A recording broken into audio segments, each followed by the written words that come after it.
তারকেশ্বর থানার অন্তর্গত বাগবাড়ি পশ্চিম পাড়ায় এক চাঞ্চল্যকর ঘটনার সামনে এলো, যা মানবিকতা ও সামাজিক দায়বদ্ধতা দুটোকেই প্রশ্নের মুখে দাঁড় করায়। স্থানীয় বাসিন্দা জয়নাব বানু, যিনি একজন গরিব ও অসহায় মহিলা, দীর্ঘদিন ধরে ক্যান্সার আক্রান্ত স্বামী গোলাম নবীকে নিয়ে চরম কষ্টের মধ্যে দিন কাটাচ্ছেন। পাড়া প্রতিবেশীদের সাহায্যেই তাদের বেঁচে থাকার একমাত্র ভরসা। অভিযোগ, কয়েকদিন আগেই পাড়ার একটি সরকারি ঢালাই রাস্তার উপর কিছু স্থানীয় ব্যক্তি নিজেদের ইচ্ছামতো কাজ শুরু করেন। জয়নাব বানু সেই কাজে বাধা দিলে বচসা বাঁধে। এরপরই পরিস্থিতি ভয়াবহ আকার নেয়। অভিযোগ উঠছে, শাহজাহান, জয়নাল, আসাদুল, শাহানিয়াজ নামে 4 ব্যক্তি একত্রিত হয়ে ওই মহিলার উপর চড়াও হন এবং বেধড়ক মারধর করেন। গুরুতর আহত অবস্থায় জয়নাব বানুকে মাথা ও কোমরে আঘাত নিয়ে আরামবাগ মেডিকেল কলেজে ভর্তি করা হয়েছে। ঘটনাটি আরও উদ্বেগজনক, কারণ এটি ঘটেছে পবিত্র রমজান মাসে, যে মাস আত্মশুদ্ধি, সহমর্মিতা, প্রতিবেশীর পাশে দাঁড়ানোর শিক্ষা দেয়। অথচ সেই সময়ে এক অসহায় মহিলার উপর এই ধরনের আক্রমণ আমাদের সমাজের নৈতিক অবস্থান নিয়ে বড় প্রশ্ন তোলে। প্রতিবেশীদের দাবি, থানায় অভিযোগ জানানো হলেও পুলিশের পক্ষ থেকে পর্যাপ্ত সহযোগিতা পাওয়া যায়নি। অভিযুক্তদের বিরুদ্ধে এর আগেও একাধিক অভিযোগ রয়েছে বলে স্থানীয় সূত্রে জানা গেছে। এই পরিস্থিতিতে প্রশ্ন উঠছে, একজন সাধারণ নাগরিক কি ন্যায় বিচার পাওয়ার অধিকার থেকে বঞ্চিত হবেন? প্রশাসনের ভূমিকা কি শুধুই অভিযোগ গ্রহণে সীমাবদ্ধ থাকবে? আইনের শাসন বজায় রাখতে হলে দোষীদের দ্রুত গ্রেপ্তার ও উপযুক্ত শাস্তি নিশ্চিত করা অত্যন্ত জরুরি। না হলে এই ধরনের ঘটনা সমাজে ভুল বার্তা দেবে, যেখানে শক্তিশালীরা আইনের ঊর্ধ্বে আর দুর্বলরা ন্যায় থেকে বঞ্চিত। উল্লেখ্য, দ্বিতীয় পক্ষের সঙ্গে যোগাযোগের চেষ্টা করা হলেও তাদের কোনো প্রতিক্রিয়া পাওয়া যায়নি। সামাজিক বার্তা, একটা সমাজ তখনই সুস্থ থাকে যখন দুর্বল মানুষ নিরাপদ বোধ করে। যদি একজন অসহায় মহিলাও নিজের পাড়ায় নিরাপত্তা না পান, তাহলে সেটা শুধু একটা ঘটনার ব্যর্থতা নয়, পুরো ব্যবস্থার ব্যর্থতা।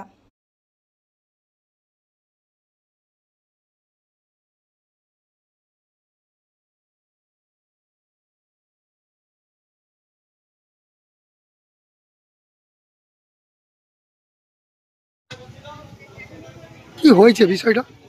ব্যবসায়ীটা হয়েছে একটু ঢালাই রাস্তা নেই, ঢালাই রাস্তা পঞ্চায়েত করেছিল, ওরা এত উঁচু করে দিয়েছে, আধা হাত উঁচু করে দিয়েছে, আধা হাত উঁচু করে দিয়ে উনি বলে, ওই ব্যক্তি মহিলা বলে যে অত উঁচু করছে কেন, না বলতেই উনি না দৌড়ে এসে ধরিয়েই পুরো এক কাচার মেরেছে, দিয়ে বাবার করে উঠেছে। আমরা তখন ভেতরে এসে এমন জল দিই, মুখে দিই, রোজা অবস্থায় ছিল উনি, এমনই মেরেছে সে অজ্ঞান হয়ে গেছে। শুনবে তো কে মেরেছে? শাহজাহান প্রথমত, জয়নাল, তারপরে আসাদুল, সানিয়াজ। মানে পুরুষে মহিলার উপর হাত দিয়েছে? হ্যাঁ, আসলে ওরা বলছে যে আমরা সব কিছু ঘাটা আছে, মহিলাদেরকে মেরে পুঁতে দিলে কিছু হবে না। তারপর কি হলো? তারপরে কুচে ফেলে দেবো বলতে, এমন তো বলতে আমাদের দাদা ভাই ছিল, আমাদের পেছনে পেছনে দৌড়েছে একদম, বুঝলেন তো, আর পেছনে পেছনে দৌড়েছে আর মারার জন্য দু ভাই। ওরা বলছে সারাক্ষণ বেরো, বাড়ির ভেতরে ঢুকে মেরেছে আমাদের দু ভাইকে, আর ওনাকে যা করবার তো করেছে। উনি কে আপনার? উনি আমার ভাবি হয়, ভাবি বৌদি হয়। হ্যাঁ, তো তারপরে কি হলো?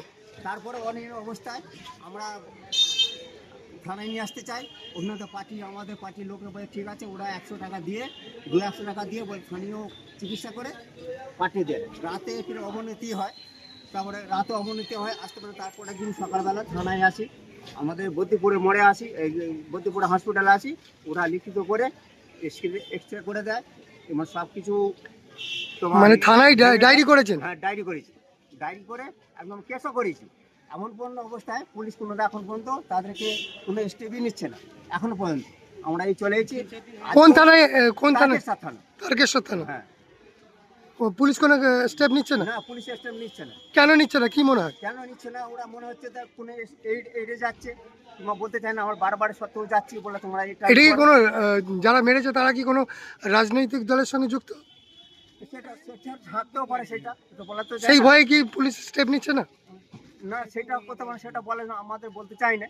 আমাদের পার্টির সদস্যও ছিল, ঠিক বলছে সে আমরা মেরে দিচ্ছে, তো আমরা তারা আশ্বাস দিয়েছে যে আমরা আছি, কিন্তু তাদের সঙ্গে কিছু কোনোভাবে সংযোগ করতে পারছে না। এখন কি চাইছেন আপনারা? আমরা এখন চাইছি যে ওর অ্যারেস্ট হোক, এই মুহূর্তে অ্যারেস্ট হোক, ওদের শাস্তি হোক। কিন্তু একটা মহিলাকে মেরে। আপনার নামটা? আমার নাম কায়েম মল্লিক, বাড়ি বাগবাড়ি পশ্চিম পাড়া। একটু খুলে বলেন। এনারা একদমই গরিব মানুষ, মানে উনি লোকের বাড়িতে কাজ করে খায়, ওনার স্বামীর ক্যান্সার, কেমো চলছে। কি ওনার নামটা কি? ওনার স্বামীর নামটা ওনা- পাতাপ মল্লিক। যাকে আহত হ্যাঁ, জয়নাব বানু। জয়নাব বানু। হ্যাঁ। দিদি। হুম।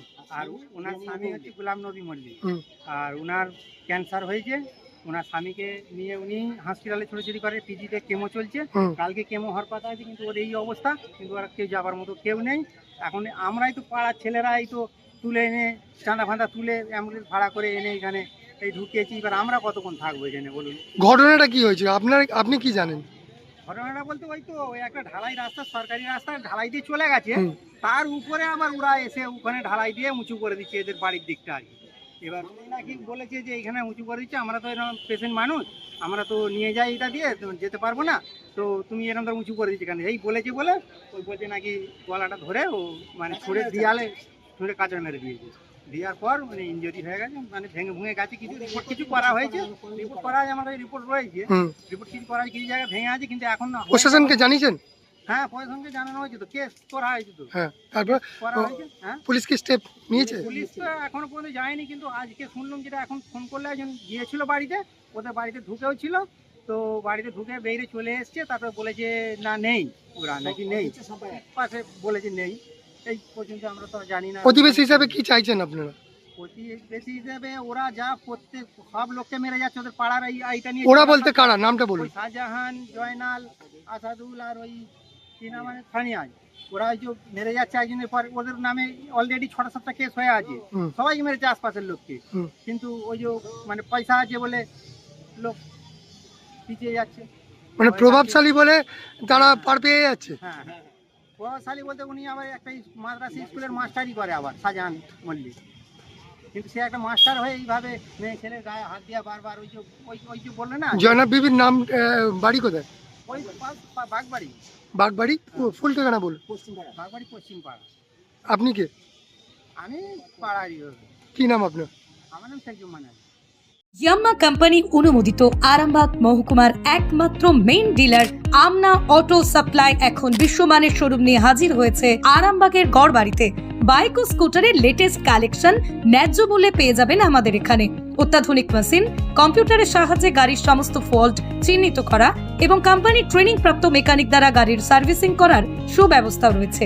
একই ছাদের তলায় রয়েছে ইয়াম্মা কোম্পানির অরিজিনাল স্পেয়ার পার্টস এর বিরাট কালেকশন। এখানেই শেষ নয়, ইয়াম্মা কোম্পানির unbreakable helmet, riding jackets, gloves, T শার্টেরও বিরাট কালেকশন রয়েছে। তাই বাইক মানি হলো জাপানি ইয়াম্মা, আর ইয়াম্মা মানি হলো আমনা অটো সাপ্লাই। 35 বছর ধরে আপনাদের জীবন পথের সঙ্গী। আমাদের ঠিকানা গড়বাড়ি, আরামবাগ, হুগলি। যোগাযোগ নাম্বার 9083247009 অথবা যোগাযোগ করুন 9083247007।